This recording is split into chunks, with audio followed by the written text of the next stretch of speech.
Okay. Hi, Dave. Hi, Annika. You sound great. I'm doing great. Can you tell? Yes, yes. You sound like Daffy Duck. Yeah, Anyway, I not am. really. But you're okay, right? I feel fine, but I'm lost my voice. So why not record today, huh? Yes. Let's go for it.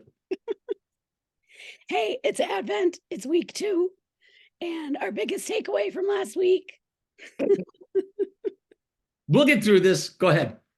is that you hate Silent Night. That's where you're going to start with Yeah, this.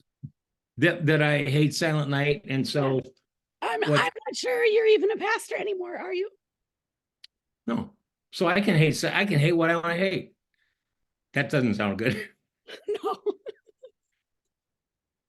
I know, but like you're supposed to say I'm kind of a curmudgeon, right? Yeah, you're a Grinch. You're a curmudgeon about Christmas, and you don't like Silent Night, but there's actually a story with all of this. So, what's up with you being a curmudgeon not liking Silent Night? Anti-Silent Night. Well, here's the deal. I did say this last time a little bit, but it's not like I'm against Silent Night. How can you be against the Silent Night? And I'm not judging anyone. When on Christmas Eve we're singing Silent Night and we're all holding candles and going, "Oh, this is awesome." But my problem with that song, it's songs like it. I don't. I think as believers we've done a pretty good job at kind of going after the commercialization of Christmas. But this stuff like this sanitizes Christmas. Sometimes as Christians we sing songs, and I don't think we always listen to the words, and it romanticizes the story and the Advent story. We domesticate it, and when we domesticate the story, I think we ruin the story. Just my opinion. Because the actual events that created the space where Advent and the arrival, which is what Advent is, it's the arrival of what people have been waiting for and longing for forever. It wasn't silent, and there was nothing about it that was calm. No one was sleeping in heavenly peace. Sleeping in heavenly peace. No one was sleeping in heavenly peace when the angel came to Mary. Whoa! And when Mary, really troubled by what the angel said, ran to Elizabeth, and that's what we're going to talk about today. There was nothing about it that was calm. And if Advent was a movie, and I kind of compared them last time to Star Wars and Lord of the Rings and these epic stories, and if the Advent episode was a movie, it wouldn't start with ho ho ho, the sleigh bells ring. All right, listen. There's nothing wrong with those things. It's just not the story. It's not even close to the story because the opening scene, whatever it would be, whatever else it would be dark, and the feel of the opening scene would be hopeless and despairing. You've seen movies like that where the opening thing is like it looks apocalyptic, like a nuclear apocalypse has just happened and there's no one alive on the world anymore. So the feeling is hopeless and despairing, and the repetitive prayer that people have in their hearts would be one of lament. There's no happy joy to the world, not yet. It's laments, and the song or the prayer would be, "How long, O Lord, are your promises going to be held off? Are your promises even true?" Because it had been a very long, dark place. And so they have been waiting for God to show up, for deliverance of some kind to be delivered, for the arrival of the Advent episode. And the arrival, and that's what Advent actually means. But in the waiting for all of these things for 400 years, when Advent begins, people have been waiting and hoping and wondering if the promises were true and God would ever show up for 400 years. And while you're waiting is hard. We've talked about that a lot. Because while you're waiting for something that hasn't happened yet, but you think God has promised it, you wonder, will it come? Will I recognize it when it comes? Will I know what to do when it comes? And who would I ask if I'm not sure about all that? Now, We're in story, Luke chapter 1. The angel appears to Mary, and the angel that appeared to Mary was the big guy, Gabriel. He's kind of the big guy. So it had to be a little intimidating, whatever that looked like. And the angel says to Mary, among other things, you have found favor with God. You will give birth to a son, and he will be great, which is great. Like to know that. I thought that was funny, but apparently you didn't. And he will be the son of the Most High God. And what I love about it is like we kind of anticipate or imagine Mary going, oh, this is amazing. I'm going to have God. She's less than thrilled, which is a little more real to me. Luke 1:29, she is perplexed, quite shaken, as a matter of fact. And what she says is, how can this be? It's right in the text. How can this be? I've never been with a man. I'm not married to Joseph. So what does this mean? And what will it cost? Will it cost me my relationships? Will it cost me my reputation? More than that. It'll cost her more than that. And what do I do? And so she does what you do when you have questions like that. You go to Vicki Degner. I swear, Elizabeth, in my mind, I see Vicki Degner. Vicki, if you're watching this, I hope this blesses you because you are amazing to us. And what I mean by that is that seriously, when God is doing something in you, and it's a little scary because that's archetypally what's going on with Mary. God is doing something in Mary that is amazing, but it's incredibly frightening. When something like that is stirring in a human being, you go to someone who you think knows about God's stuff. And so Mary rose in verse 39, and she went in a hurry, it says, to see Elizabeth. Let me tell you about Elizabeth. She was actually the wife of Zacharias. She was the older cousin of a much younger Mary, who at a pivotal time in Mary's life. I mean, Mary's 15 years old. So I honestly, because I've seen this happen and I've experienced this, so have you, where this younger person, doesn't have to be a girl, could be a guy, is going through some sort of change, even maybe some working of God's Spirit in their life. And they're not sure what it is that's growing in them. They're not sure if it's a good thing. Mary's not sure if it's a God thing. She heard the angel, but it could have been I just lost my pen. It could have been some weird thing I experienced. So she goes to Elizabeth, who I think knew that, and Mary instinctively knew that Elizabeth knew a little something about the supernatural life of God being born in her, Mary, because the supernatural life of God was already growing in Elizabeth. Elizabeth, part of the story, it's an archetypal story, so amazing, had been barren all her life. And so now she's pregnant with a child that will ultimately be known as John the Baptist. But her birth, her pregnancy is a supernatural kind of work of God in her to give this life. And it's happening in her old age. And it also says in verse 41, not only did she have this life physically, literally growing in her, this little baby, but it says in verse 41 that Elizabeth was full of the Spirit. So she was full of the Ruach, the Spirit, the Holy Spirit. The Hebrew word is Ruach. Did a lot of work on this in the book I wrote with Busacker, and the Ruach was the Spirit. It was the breath of God. So she was full of the breath of God. She was full of the Spirit of God, the life of God. And from that place of knowing what it feels like to have the life of God in you and the Spirit of God at work in you, Elizabeth was able to see and identify the life of God in Mary, because it was in her. And I love that when it says that the baby, there's this very weird place where when Mary shows up, it says that John the Baptist or the baby that was in Elizabeth leapt. And that's so strange. It's amazing. It's a miracle.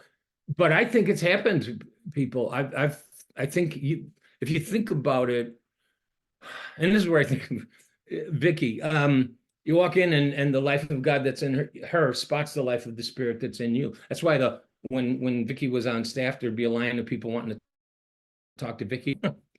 She's Elizabeth, because she has so much life of God already in her, she can spot it in other people. That's what Elizabeth is doing. Because there's the life is stirring in her, she spots it in Mary, which is an amazing thing. And it happens more than I think we know. And because of that life in her that she sees in Mary, she's able, with some sense of authority and credibility is maybe the better word, she's able to say to Mary, Mary, don't wonder anymore if this is a good thing. I know you're scared. I know it's bigger than you. I know it's probably going to mess you up more than you know, but don't wonder anymore. I've spotted God things before. I can smell the life of God. I've smelled it before. It's in me, and I see it now in you. So it's a good thing. It's a God thing. In fact, in verse 42, blessed are you, is what it says. And blessed is the fruit of your womb, Jesus, and blessed are you, Mary, for believing these things and even receiving these things, even though you didn't understand these things, which is another thing we could go off on all the ways God sometimes calls us into things and we don't have the whole story or the picture, and we go anyway. And every time I think we say yes to God, it's something like that. And that blessing that Elizabeth gave to Mary, coming from this older person who's further along than this 15-year-old girl who knew some things about the life of God, coming alive in people, both literally and figuratively, were incredible. Literally, this little baby was growing in her, which was a supernatural work of God, but also she was full of the Spirit. So she was full of the Spirit of God. And again, when the baby leaps in her womb, it was the Spirit of God in her recognizing the same thing in Mary. And all of that brings me to what I want to talk about, because none of that was what I want to talk about. Actually, there's two things here I want to glean from this story that I really skimmed over pretty quick. The first thing is I want to talk about the power of a blessing, what a blessing is and why it has power. And the second thing is the power of parenting, or the possibility of, I'll explain that later, but like the possibility of being someone who gives the kind of blessing that parents are designed by God to give. Let me get into the blessing first. Ron Rolheiser, and this is something, by the way, that I talk about. It's a major thing of the retreats that I do, these not so silent retreats. This is a teaching that I give there. So some of the guys who have been to those will recognize this. Ron Rolheiser, in his book, Sacred Fire, talks about the blessing and defines it as having three components. The first is simply when you see someone, when you see them. Let me just read directly from his book. At a primal level, says Rolheiser, we need to see this need to be blessed by being seen, acted out daily on every playground on earth. I love this. The little child is playing, but constantly looking about to see if their mother or father is watching. Mommy, watch me. Daddy, look at me. You've seen that. All of us have. At another level, we see this acted out ritually. When someone has an audience with a major dignitary, and some of us, and like I go, oh, who cares about that? Just hang on. But you're in the presence of a dignitary, like a king or a queen. In such an audience, few words are exchanged. The idea is not so much that you have a conversation with the king or the queen, but that you're seen by them. They looked at me. I mean, I'm like a little kid again. There is a blessing imparted when this happens, and contemporary cynicism notwithstanding. Those who have such an audience have some feeling for what a blessing is. Blessing by seeing is one of the deep archetypal functions of all royalty, all parents, all coaches, teachers, all who lead in any way, which means, among other things, that what Elizabeth does is even more potent, given what a blessing is, because blessing is basically just to see you, because what she sees is not just Mary. She sees that in Mary, there is something growing that Mary couldn't see. Get that? Somebody who sees in you something that's growing, born of God, that you can't see. Most of those things are things you can't see. And you got to have an Elizabeth who says, Don't wonder anymore. No wonder anymore, if that's a good thing, if that's a God thing. But it takes someone who's full of the life of God and full of the breath of God. So that's the blessing. First part is that you are seeing. Second, beyond the seeing, is delighting. And I have this story I've told many times. I was a sophomore in high school. My dad was driving me to school, and I'm looking out the door. We were stopped at a train was going by, and so we were stopped. And I'm looking out the window of the car, and he says, just kind of randomly, "Dave, you make my heart glad." And the way I just didn't acknowledge it at all. I didn't look at him. I didn't say anything. He had no idea it meant anything. But here I am, 71-year-old man. I'm still talking about it. I'm still telling you, like, I'm going, holy cow. He's delighted. There was a sense of delight. That's the second kind of or element of the blessing. The third is when that a blessing is really a blessing. And man, I love this because it's not like this ceremony where I bless you now. It's when you give away a real blessing. It involves giving away a part of your own life. So that the person you are blessing, and it's almost always an older to a younger, more authority, less authority, but you're giving them some of your life so they can have more life, so they can be resourced for life. It is what parents do for kids, whether the kids know it or not. That's what you're doing. That's what you're there for. It's what old do for young. It's what teachers do for students when they see them and then they say what they see. It's what coaches do for players when they see them. It's what pastors do for parishioners, for the people in their church. It's what leaders do for the next group of leaders who are coming up. It's what Elizabeth did to Mary.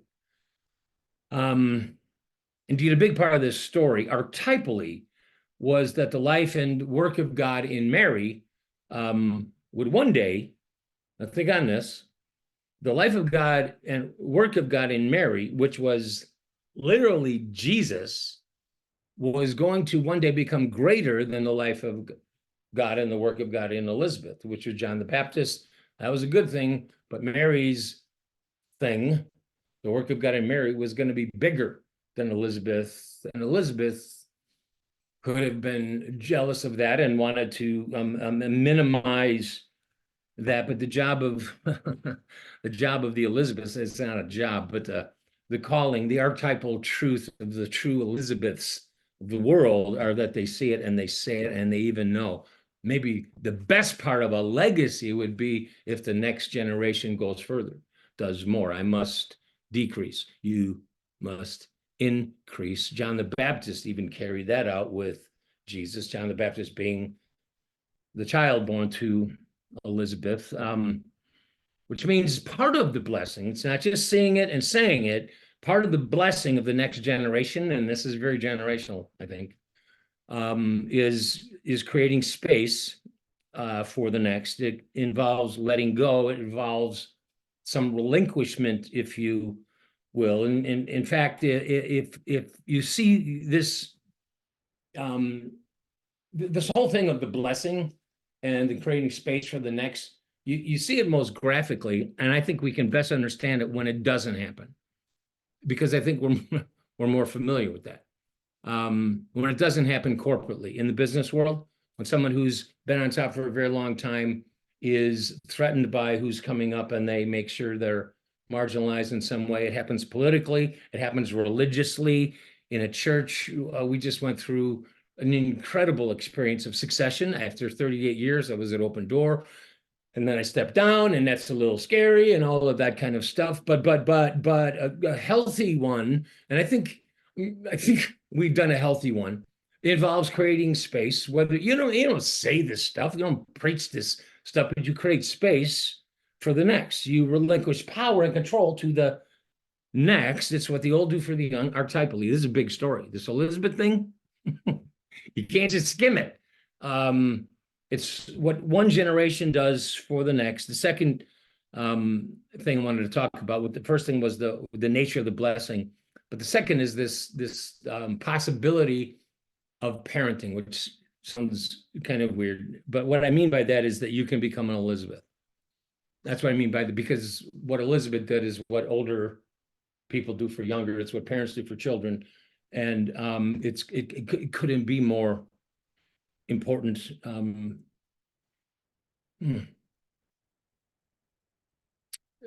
It's fascinating, and I think it's an archetypal thing in the story that when Mary got this word from the angel, God's doing this thing in her that confuses her and scares her. She didn't go to her own mother.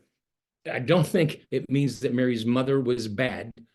She just instinctively went to someone who she knew about supernatural workings of God and how God works. She ran to Mary, and what she was looking for was what parents do for kids and coaches do for players and teachers do for students.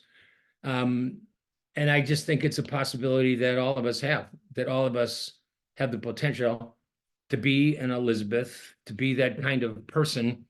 And it's not just women, it's men. Richard Rohr has this incredible quote. He says this: most men grow up, women too, but he's talking about men in this, with an emptiness inside of them. Call it father hunger, call it male deprivation, call it lack of fathering, no matter. It's the same emptiness. They never got a blessing. They never got, I see you, I say what I see, and I'll give to you what you can do to go further than me. They never got the blessing. When positive masculine energy, an energy that can be trusted and relied upon, is not shared from father to son or daughter, it creates a vacuum in the soul, and into that vacuum, demons rush. Just blows me away. Demons of self-doubt, fear, mistrust, cynicism, and rage. It's in the culture. It's everywhere. This is not a minor matter. And all of that makes me think of David, King David. Now we're talking about Elizabeth and Mary. Now there's another story, because Elizabeth and Mary is kind of the feminine version of this principle. David is another one. And part of the story of David, King David, is that when Samuel came to Jesse, his father, to say, bring out all your sons, because one of your sons is going to be the king.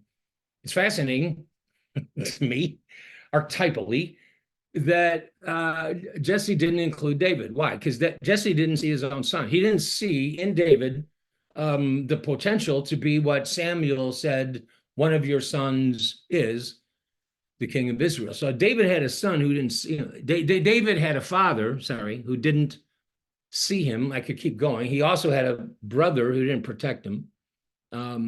He was kind of a creep to him when David showed up with Goliath there, and his older brother, can't remember his name now, Bob, ridiculed him. He also had a king, there's another archetype, who didn't create space for him. Remember, Saul was jealous, tried to kill him. That's an archetypal picture of someone who is incapable of blessing, creating space for the next. So David didn't have a father who saw him, didn't have a king who created space for him. So he didn't get the blessing, but what he got was Samuel. He did get Samuel. And Samuel came, and Jesse was blown away, and all these other brothers of David looked better, and they were bigger and stronger and blah, blah, blah. And Samuel said, Jesse, there's something you don't get that most people don't get, and that is that man looks on the outward appearance, God looks on the heart, and I see his what? Heart. He saw it. That's all by itself. That's a blessing.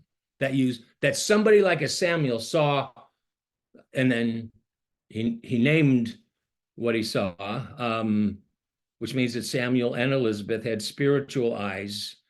And I kind of wrapping it up here. And I feel like I've been fire hydranting you all.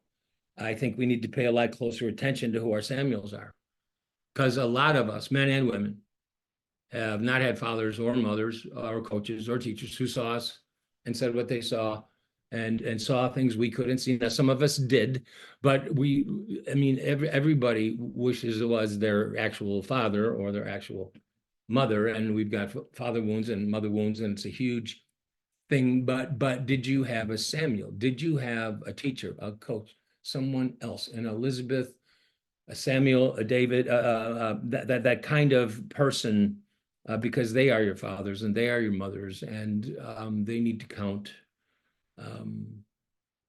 First Corinthians 4, Paul has this lament. The Apostle Paul has this lament where he laments. We have many teachers. We have many CEOs and organizational gurus who can build big businesses and big churches, but we have not many fathers. We have not many mothers. The thing that's encouraging to me about that is that the lack of fathering and mothering today, which feels desperate to me at times, is not a new thing. So don't be a baby about it. It's not a new thing. Like, right? It encourages me that Paul goes, we have lots of people who are running the show, but not many fathers and not many Samuels and not many Elizabeths. And that's what we need. So my thing as I close would be two questions. One, who is your Samuel? I think it's important to name them, your Elizabeth, and to kind of somehow in your own mind let that count. That needs to count. You didn't get it from your physical parents. Mary didn't go to her mom.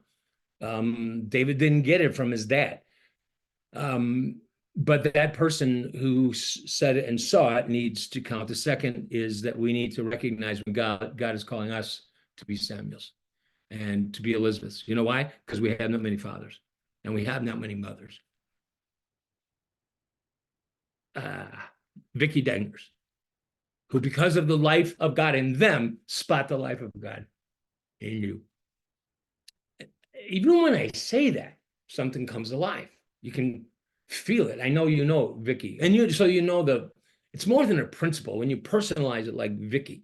I hope I have that effect on people from time to time.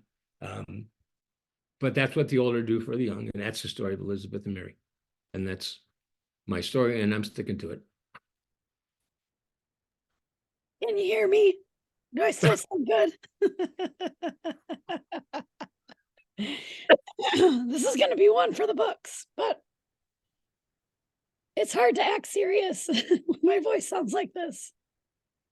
But it does remind me and challenge me around if I'm saying the things that God's calling me to say to people that are around me. And that's a Christmas message that I can get on board with. Could I piggyback that? Yeah. Going back to that story of my dad, when the train was going by and we were waiting, and I'm looking out the window and he says, "You make my heart glad." I ignored him. Yeah. Okay. But so I did nothing. So, I mean, I talked to him about this years later, but in that moment, I don't know what he was going through, but I'm thinking, they don't care. Dave doesn't care. Yes, I did. I was exploding. I'm talking about it now. Do not. Oh, shucks it. Yeah. So that's what you're tapping into right there. Yeah. When you talked about when I see it, what are the things? Don't make stuff up. Yeah. Right? It's not. I'm not talking flattery. This isn't. I just think no. It's it's when you see it, you say it, and it doesn't have the effect of a blessing if it isn't real. But Right. you need to say it. We need to do it. Yeah. Yeah.